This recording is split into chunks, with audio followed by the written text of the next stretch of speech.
So when I went to buy my sparkling water at Target the other day, I noticed that there was a new brand on sale.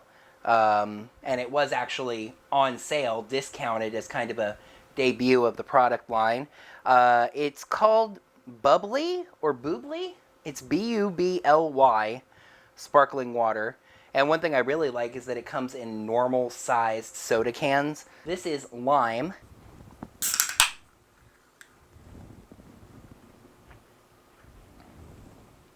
Oh, that's good.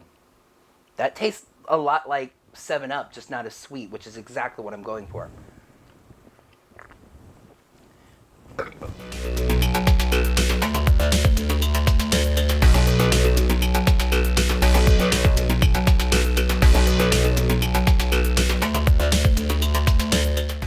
Hello there, heroes. I'm the Orange Ranger, and welcome to another Power Rangers Hyperforce session review. This may have been the single most anticipated session of the entire season. And yes, I am including Jason David Frank's guest spot from earlier in the season.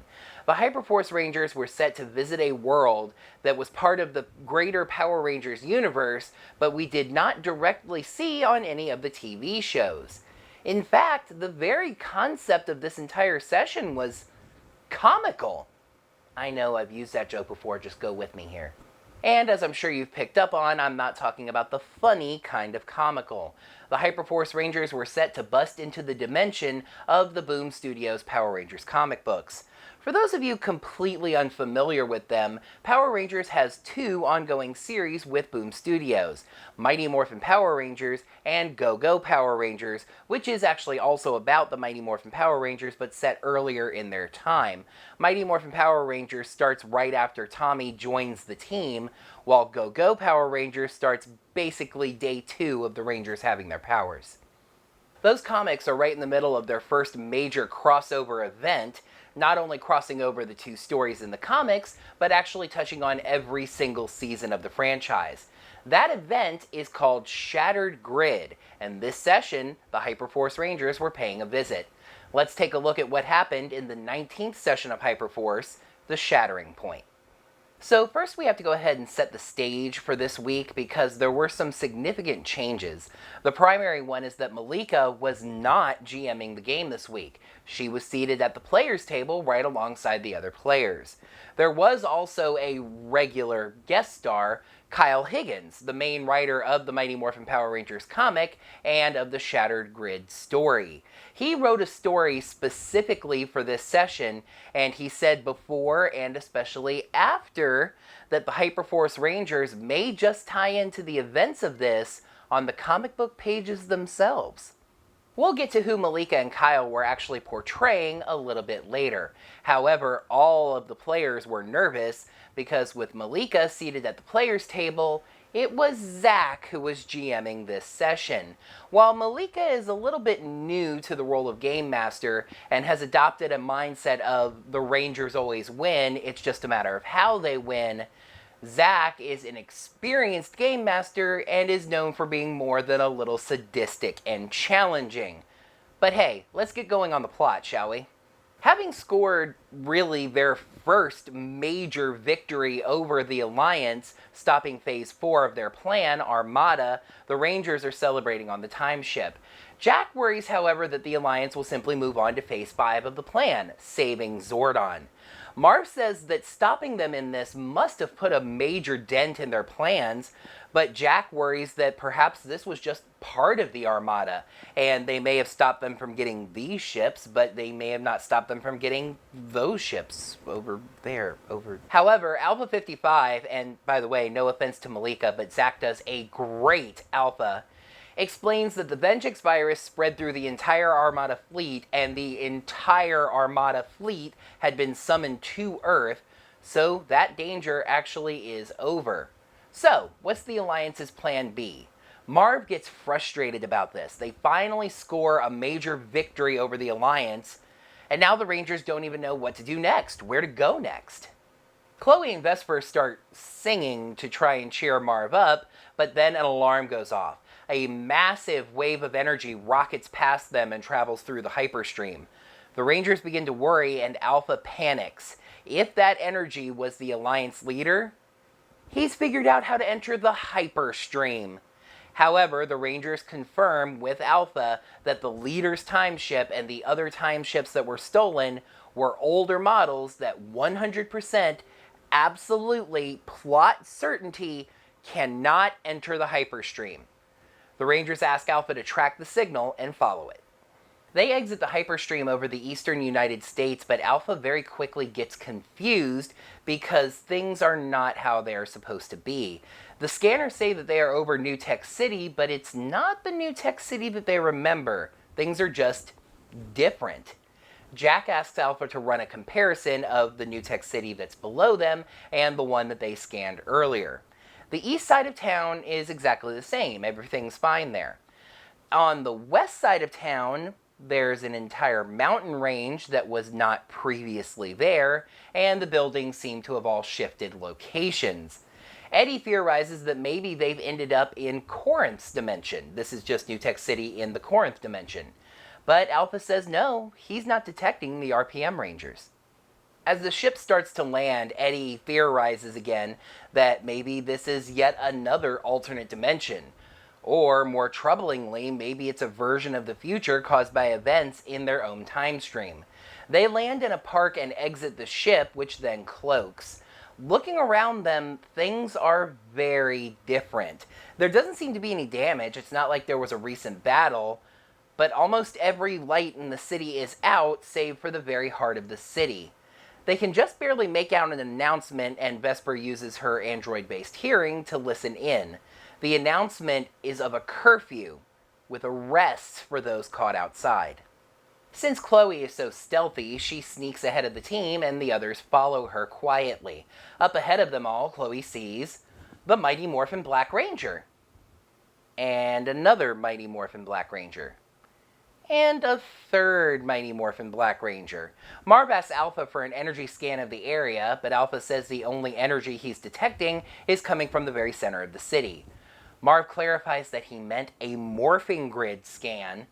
I'm still not entirely sure he's allowed to know what the morphing grid actually is, but Alpha clarifies that that's part of what he was saying. He's not detecting the morphing grid, and he can't access it at all. The Rangers decide to try to meet these Black Rangers and talk to them about what's going on. But Eddie takes only 3 steps and immediately gets a spotlight shown on him and ordered to the ground. Vesper leaps out to defend him, and she is ordered to the ground as well. And as these Black Rangers approach, Chloe realizes they don't look like normal Power Rangers. The suits seem to have had pieces of heavy armoring attached to them, and more importantly, these guards seem to be carrying regular machine guns, standard heavy weaponry. Marv motions to Jack and Chloe to stay quiet as he pulls out his blaster. Vesper refuses to get on the ground, and the guard walks over and butts her in the head with his gun. We are off and running, folks. Marv leaps from the shadows, morphing and doing a lunging strike that takes out 3 of the guards. Another one of the guards calls for backup, and so does Marv. Chloe morphs and tries to leg slam the guard, but he ducks and then shoots at her, but misses. Jack decides to go strategic here, flanking to make a move later on, and Zack recognizes this strategy. Eddie sees the guard that butted Vesper on the ground and gives him a nice little kick. He plans to grab that guard's gun and throw it at one of the light towers to take out a guard up there. Zack reminds Andre that Eddie has not morphed yet. Eddie asks if he can morph too, and here we see a very clear difference in the GM style between Zack and Malika. Funny enough, Malika probably either would have said yes or no. Yes, if she still considered morphing a free action, she's been kind of back and forth on that. Or no, you've already announced your actions, so you can do them, or you can morph, but not both.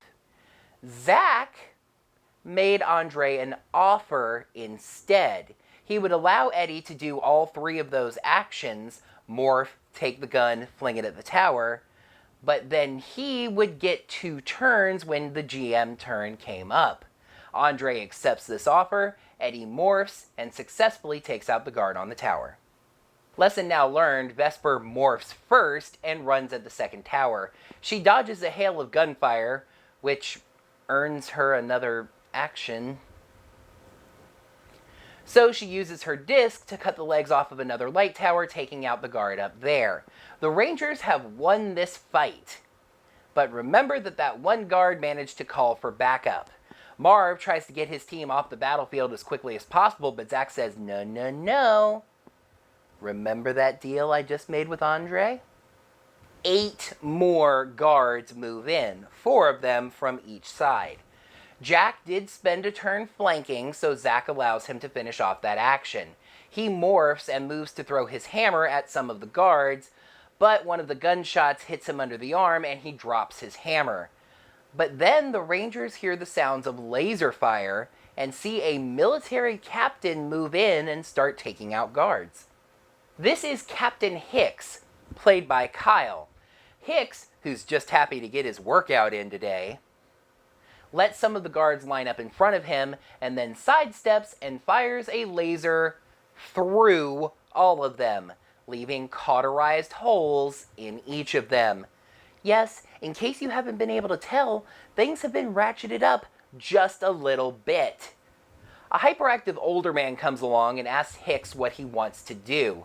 Hicks tells the Rangers to come along if they want to survive. Come with me if you want to live. And they do. Hicks says that the Hyperforce team look like Power Rangers. They say, yeah, so did those guards. What is going on? Hicks says that he will be able to explain everything, but first he's got to get them off the street. As they walk along, Marv pulls Vesper aside, noting her strange behavior lately, and in particular, how she rushed into that last battle. She tries to play things off with humor, but Marv's not going to allow it this time. Just because she's an android doesn't mean she's invincible. She says that she knows, and in fact, she would rather be the one whose life is on the line rather than any of her teammates. Marv says he appreciates that gesture, but it's not something that they want or asked for. They are a team, and they need her. Since Vesper is not fully human, she says that she's been worrying about feeling like she has to prove her worth to this team, that she belongs with the Hyperforce Rangers. Hicks overhears this conversation and warns them that in this universe, sentimentality can get you killed. But Chloe butts right back and says that's just how this team operates. Hicks asks them where they come from, but they're kind of used to that question by now and play it off pretty easily. The guards, the hyperactive Fidget, and the older, calmer Belushi, remind Hicks that they have been visited by Power Rangers from other worlds before, and in fact they were a big help to them. This leads Marv to release a little bit more information, saying that they tracked a dark source of energy to get here. Hicks calls the Colonel, who's being played by Malika, and says he's bringing in some stragglers with some new information. He then asks the Rangers if they've ever heard of a man named Tommy Oliver. They say of course they've heard of Tommy Oliver. They've met Tommy Oliver. Not this Tommy Oliver, Hicks says, and he tells the Rangers the story of the Tommy Oliver of this dimension. Note here, and let this warning suffice for this entire session and the next one. Ooh, that's a spoiler too, I guess. If you are way behind on the comics or haven't started reading them and want to, this next part especially is going to be very spoilery. This session is tied directly into the Shattered Grid story and includes major plot points from Shattered Grid, so be advised. You see, in this dimension, Tommy never made it past being the Green Ranger, as Eddie keeps on rolling and failing lore checks to remember the things that Hicks is telling them that sync up with what they already know.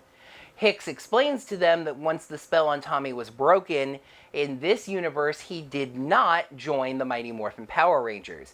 Instead, he went on something of a solo journey to try to assess who he was and what he wanted. While he was on that journey, he was once again contacted by Rita Repulsa. But instead of having a spell placed on him again, Rita simply decided to present the logic of her argument and what she was trying to do, which more or less breaks down to peace through subjugation. And Tommy decided to join her forces as the Green Ranger willingly this time. A great war broke out, and though the Power Rangers fought valiantly, in the end, Rita and Tommy won through. The Rangers made their very last stand at the command center. Ninjor helped Zordon develop the White Ranger powers with the intent of giving them to Jason so he could use them to defeat Tommy. However, as a battle against Rita's greatest monsters waged right outside the command center, Tommy managed to find his way inside. Probably something to do with the fact that he had a power coin. Tommy killed Jason, destroyed Alpha 5, and slow-bled Zordon so that he died without releasing the Z-Wave. He then took those White Ranger powers for himself. Unexpectedly, the two sets of powers, green and white, melded together, creating a brand new Power Ranger, a mixture of the Green Ranger and the White Ranger, that Rita would come to call Lord Draken, named after one of her most faithful generals in battle before she was captured for 10,000 years. Zack and Trini were the only two to actually survive the Battle of the Command Center, for lack of a better term. I don't think it's named in the comic. Draken took all of the Mighty Morphin power coins, theirs included, and used them to create sentries, soldiers that are powered by just a small fraction of the coin's energy. Mastodons, black sentries like the ones the Hyperforce Rangers fought earlier, are ground troops, basically cannon fodder. Sabertooths, yellow sentries, are commanders, and red sentries, Tyrannosauruses, are elite guards. But it's commented that those haven't been seen in quite a while. Hicks says that at one point, Billy and Tommy from another dimension showed up in their world without their powers. The two of them helped fend off an attack by Lord Draken. Billy and that world's Trini used the Triceratops power coin to basically trigger sort of a grid EMP, wiping out any Power Ranger power and energy in the area. Other Rangers then showed up to help clean up Draken's armies before they all returned home. But now, as we're seeing, the sentries have returned. They call this a worldwide war, but Marv corrects them, saying this war has now gone universal and multidimensional, as he confirms to them that they were drawn here from another dimension.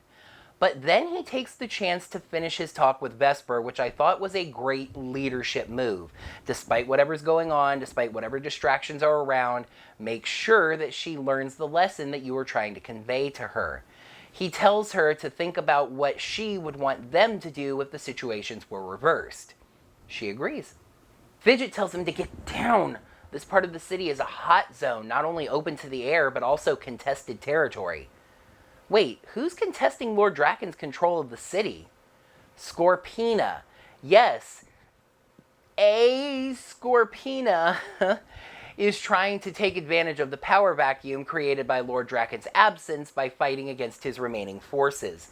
Vesper, perhaps finally succumbing to the talk with Marv and sombred by it, says that they should just get in the time ship and leave. Once again, this isn't their fight and it's far too dangerous. However, Marv says it again. They are Time Force officers and they are Power Rangers. Wherever they find themselves, they are under the obligation to render aid. Jack, though, also says that he feels like the situation is important to them, somehow connected to their own mission. The Rangers roll across an open street and then head to a sewer grate to go underground. But before Eddie heads down, Vesper pulls him back. She tells him to make her a promise. If things get too dangerous, he's not going to stick around and put himself in unnecessary danger. He thanks her for saving him earlier, but says that he also agrees with Marv. The five of them are a team, and they will act as a team, and they'll be fine if they just do that. The guards ask if, they could really wrap this up so they can all get to safety. The sewers underneath New Tech City have become their own underground refugee city. The people there are scared, and they don't have very much, but they are managing to survive. Chloe calls Alpha and asks if he has any rations that he can send down to help these people. Alpha says he doesn't really have anything on hand, but he'll see what he can scrounge up. I would imagine that the InstaKitchen 5000, which if I'm remembering correctly was fixed by this point, could make anything that they needed, at least any food that they needed, but hey, what do I know? The Rangers meet the Colonel, who was talking to a man about growing plants and food underground. The man, coincidentally, was named Victor, and it doesn't seem to be working. Well, I mean, of course, that makes sense. You know, Monty's the brains of that operation. They just need to go find this dimension's version of him, and then they'll be all set until it blows up and sends them into the sky or something. Anyway, this Colonel looks exactly like Lena Song. As a matter of fact, at first Marv thinks it is Lena Song and greets her by name before realizing it couldn't possibly be her. I'm sorry. Except that it is her. It is Lena Song, just this dimension's version of Lena Song. And this, of course, freaks the guards out, wondering how Marv could possibly know her name without having met her, so he realizes he has to explain where they're from. The brain trust of this rebellion, which by the way is called the Coinless, debate if they can trust these Rangers. Jack decides to demorph as a sign of good faith, perhaps buoyed in that decision by the fact that the Rangers were receiving a flood of energy from the chat. Chloe, being Chloe, decided to take it 180 degrees in the other direction, activating her battleizer to show them what a great help she can be. Belushi says that he thinks these Rangers can help with that mission that they have planned for the next day. A few months after Draken was defeated, Scorpina, and I'm actually going to take a second to make this perfectly clear, it is never made clear which version of Scorpina we're dealing with here. Because if you think about it, there are actually three involved possibly with this story. You have the original Scorpina from the Boom Mighty Morphin Power Rangers comic book. You have the Shattered Grid Dimensions version of Scorpina. And, of course, you also have the Hyperforce Scorpina, taken by the Alliance and working with them. Anyway, whatever version of Scorpina it was, she started trying to take power after Draken was defeated. Zach Taylor became something of a leading figure in the Coinless, one of their top generals, and he assigned Hicks to go to New Tech City to keep his eyes on Scorpina. Scorpina captured 30 of the Coinless's men and is holding them in a prison camp at the center of the city. Marv says that since the Hyperforce Rangers have their own history with Scorpina, this meeting feels like fate. The Coinless have an even stronger sense of urgency than normal to rescue these men. You see, Lord Draken and Lord Zed, who ruled before him, would keep survivors alive because to them, power was meaningless without people to subjugate. It was about being worshipped. It was an ego thing. Scorpina doesn't care in the slightest about being worshipped. Being in power is all that matters to her, and she will kill whoever she has to achieve that. Marv says the Hyperforce Rangers are in. A short while later, the Rangers have gotten some rest, and Chloe has cooked up some of the meat that she found in the fridge. Just don't think too hard about where in the sewer that meat may have come from, and made burritos for everyone. I took this as kind of a tongue-in-cheek reference to the fact that at this point, Hyper RPG was just having burritos delivered to the studio for them to eat during and after the break. Fidget tells the Rangers there are two plans of attack here, two plans, 1, 2, 1, 2, two plans. The first is to head in underground, sneak in, sneak out, get the people, get them out. The other, with their help now, is just to blast down the front door. Jack asks Colonel Song which of these two plans she prefers, and she shows a little bit of humanizing weariness.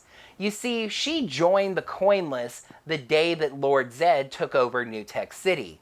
She became Colonel the day Lord Draken took power. Chloe says that's got to be a lot for one person to deal with and asks her if she's okay. She talks about the families that are down there in the sewers. Some of them have children that were born there and have never even seen the surface. The Rangers resolve that they're going to help her fix this and then debate a bunch about how to go about doing that. Fidget gets very quickly impatient. Scorpina is getting close to releasing the Great Destroyer. They debate a few additional plans that go absolutely nowhere, being honest, and then Eddie channels the Taco Girl meme. Why not both? The Rangers hit from the front, but only as a distraction. The underground force goes in while the distraction's going on, gets the men, and gets right back out. Hicks and Song will lead the underground force, and the Rangers say that Vesper and Chloe will lead them.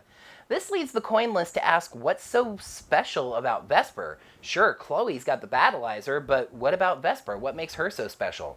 The Rangers reveal that Vesper is an android. This gives Colonel Song an idea. She will instead go with the Rangers, and she and Vesper will split off at some point and find one of the server rooms, which Vesper should be able to pretty easily hack into and access Scorpina's files. Vesper volunteers Eddie to go with them, but of course he readily agrees. The Rangers make their way through the city and see that Draken and Scorpina's forces are engaged in a propaganda war at the very least. The Rangers then reach the prison. They try to sneak past the watchtowers, but Jack accidentally steps on a bottle. Chloe channels Guinevere and shoots out all the lights, but then an alarm goes off. Marv spirals into the fence, creating an opening so the Rangers can get in. Song and Vesper take off for the server room, though Eddie stalls until Vesper actually calls for him to come along. On her way out of the battlefield, Song shoots one of the Mastodon sentries, right through his neck. Eddie summons a wave of water, perhaps coming from the recently washed down pavement in the best tradition of 80s movies, as Hicks suggests, taking out an entire platoon of Mastodon sentries. One of the towers falls down, but from the wreckage, 2 saber-tooth sentries climb out and join the fight. Hicks sees this, doubles back. I guess he was making to go with Song and Vesper, but that wasn't part of the plan. Grabs the helmet off one, smacks the other with it, and then shoots them both. Vesper and Colonel Song get to the server room with singing and backwriting. It's really kind of hard to describe. Again, it's one of those things that I say you just really have to see for yourself, and why you should really be watching these sessions yourself. Song calls Belushi for an update, but he says they're already in position. They're waiting on the distraction. The Rangers make their way into the facility, but face some resistance from more Mastodon sentries. Jack makes a little bit of Hyperforce history by becoming the first Hyperforce Ranger to morph twice in the same session. He screams like a mighty ram, and a wave of Mastodon sentries come pouring out of the building. Mission accomplished, right? Meanwhile, Chloe is thinking about forming a whirlwind, but she notices that there are other civilian prisoners that are escaping and running around wild, so that's not a great idea. She then remembers the bomb that Vesper made and gave her and pulls it out of the hammer space because there's no indication that she brought it with her. She puts it underneath one of the towers and blows it up. Now there's definitely a distraction, so Song gives the all clear. But apparently Marv didn't think that distraction was big enough, and I do mean big enough. He summons his Zord and uses its flamethrowers to cook some of those sentries up real nice and just real fresh and crispy, like just real cook it up. And then backs up his Zord to knock down some more of the fencing, presumably to let more people escape. Jack, meanwhile, sees some civilian prisoners being harassed by a group of sentries and bashes them away with his hammer, allowing the civilians to escape. Vesper hacks into Scorpina's systems and discovers the information that Song was looking for. Remember how Fidget said Scorpina was going to release the Great Destroyer? Yeah, it turns out the Great Destroyer is Serpentera, and she's planning to use it to destroy the West Coast. To be fair, that is where most of the Power Rangers come from, so that does make sense. Eddie explains to the other Rangers, at least the ones that are around, why Serpentera is not a good thing to be released on the world, though he doesn't mention its glaring AAA battery weakness. Colonel Song says this information has to be reported to Zach Taylor right now, so Vesper is able to contact Zach through this computer system. He asks how they got a hold of this information, and she says, it was part of the big plan. The one that I worked on, and Fidget, and Belushi, and Hicks. Zach says, wait. Hicks? No, that's not possible. Song says, of course it's possible. He's been here with us the whole time, helping us with plans just like these. Zach says that Hicks disappeared over a month ago and has not been seen since. So whoever that is with you that looks like Hicks, that's not actually Hicks. Then Hicks speaks up. Or rather, a voice from inside him does. Now, I'm paraphrasing here, but I wanted to do this reveal justice. So he says something to the effect of, I just picked up some great information. Time to tune this body to a different station. Hick's outer body basically sheds off and reveals none other than the pumpkin wrapper. Now, I know this adds an element of silliness to what has thus far been an incredibly dramatic and serious story, but I have two responses to that. Number one, no matter how dramatic and serious this story is, it is still Power Rangers. And number two, when Kyle learned what Hyperforce was on Twitter, mainly from fans, myself included, asking him repeatedly if Hyperforce would be a part of Shattered Grid, his first question was to ask if he could play Pumpkin Wrapper. So this is something that had to happen. The Rangers managed to dodge his first attack, and then he and Eddie have a little rap battle. Your rhymes are weak, your dignity's in danger when you have a rap battle against this Blue Ranger. Eddie and Vesper then clothesline him using the Ranger Buds wrench. Eddie and Vesper, Vesper and Eddie, Ranger Buds forever. Ow! Fidget reports that they have rescued the soldiers and they are extracting them now. The Mastodon sentries decide to let Pumpkin Wrapper take their turn. He wants to grow, saying that Finster Fives, and to be honest, even having caught up with reading the comics now, the whole thing with Finster 5 is a little unclear exactly how that came to be. I mean, it's obvious that he's a combination of Finster and Alpha 5, but how that came to happen is kind of totally unclear as of issue number 26. Anyway, he says that Finster 5's creations have a growth trigger when they decline to 20 hit points. Zack also reminds him that they are incredibly unstable creations, so trying to grow might make him blow up instead. However, Kyle passes the roll, so Pumpkin Wrapper grows. Chloe summons the Phoenix Zord and starts shooting the Pumpkin Wrapper with feather missiles. He starts stumbling around the battlefield, smashing into buildings and cars and, stepping on people. Jack finds a Jeep and starts getting people out of the way, while Eddie has some other people climb on the back of his Zord to get them to safety. Vesper starts fighting the Sabretooth sentries, but things are about to get even more serious, if you can believe that. Pumpkin Wrapper, as Kyle puts it, goes full gourd. His mission from Lord Draken and from Finster 5 is to take out these Rangers. So that's exactly what he's going to do. And he explodes. Blows himself up, self-destruct. Jack gets up from the remains of his flipped-over Jeep, sitting at 16 hit points. Vesper finds herself at 33 hit points. The other Rangers were in their Zord, so they took no physical damage. But that's not what really matters here. Every civilian in Jack's Jeep and every civilian on the back of Eddie's Zord is dead. 32 civilians gone in an instant. The mission was successful, it just came with heavy casualties. But before the Rangers can even absorb what just happened, trucks loaded down with yellow saber-tooth sentries come pouring into the area, and from helicopters overhead, 4 red Tyrannosaurus elite guard sentries jump down. Also jumping down is a man dressed in white, who creates a shockwave as he lands. He speaks just one word: enough. Lord Draken has arrived. So, what can I possibly say about this session? Even for a series as serious as Hyperforce has been, this was jacked up to 11 and maybe to 12. Intense battles where people's very lives were on the line.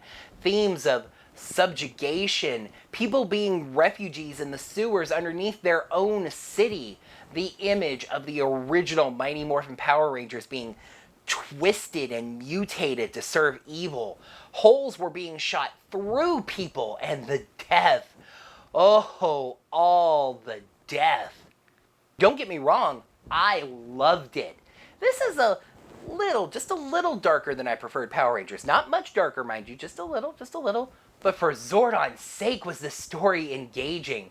I mean, if your story can make Vesper drop the goofiness and act serious, then we have left that goofiness way in the rearview mirror. And special credit to Christina, by the way, who may just be teasing the plot again, but Vesper seemed to keep reaching out for Eddie in a way that was very touching.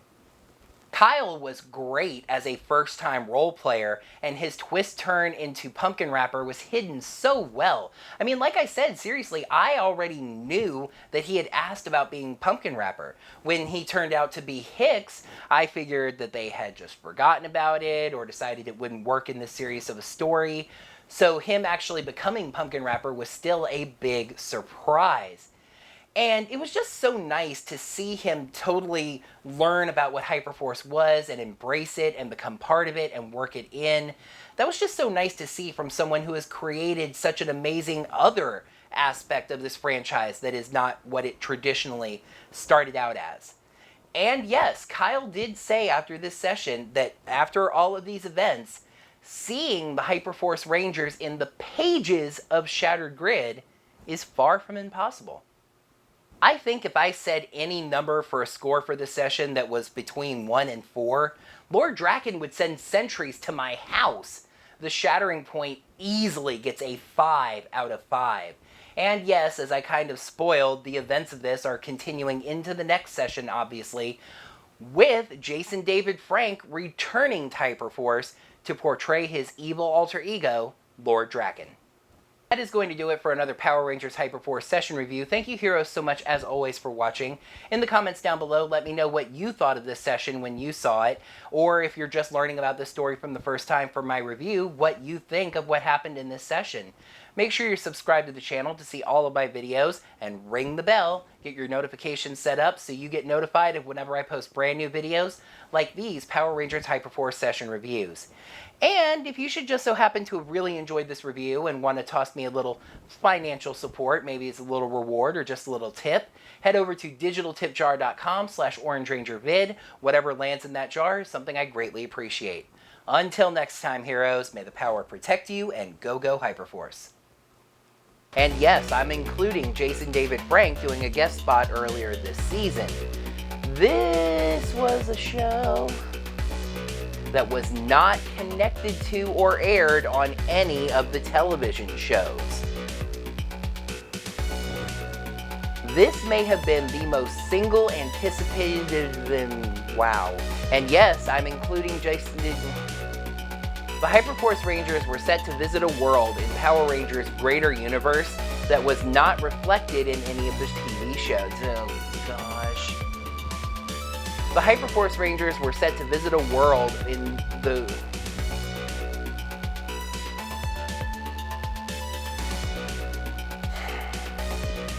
Mighty Morphin Power Rangers and Go-Go Power Rangers. Glanced at the TV for just a second, couldn't figure out where exactly in the script I was, and as I'm sure you've picked up on, I'm not talking about the funny kind of comical. No, the Hyperforce Rangers were set to bust into the... So first we have to set the stage a little bit because there were some... Oh my gosh. She was actually seated at the players' table playing along with the others in participation. As the ship... The guard, the hyperactive older man, Fidget, and the older, calmer... Wait, shoot.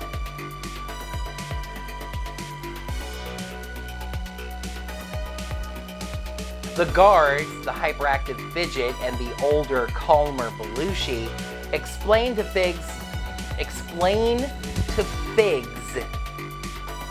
You see, in this dimension, I wiggle my arm like this. Mastodons, black sentries like the ones the Hyperforce Rangers fought earlier, are ground troops, basically cannon fodder. Sabertooths, like the... oh gosh. A Scorpina... shoot. Anyway, whichever Scorpina this actually is, started trying to take power after Draken's defeat. Anyway, whichever version of this... and I'm talking about Mighty Morphin Power Ranger Zach, not Zach the GM of this game. And yeah, power is all she's after, and she will kill whoever she has to get it. Marv says oh. The Rangers hit from the front, but only as a distraction. Meanwhile, the underground force goes in underground, because that's what the underground force does. This gives Colonel Song an idea. She will instead go with the Rangers, and takes out an entire platoon.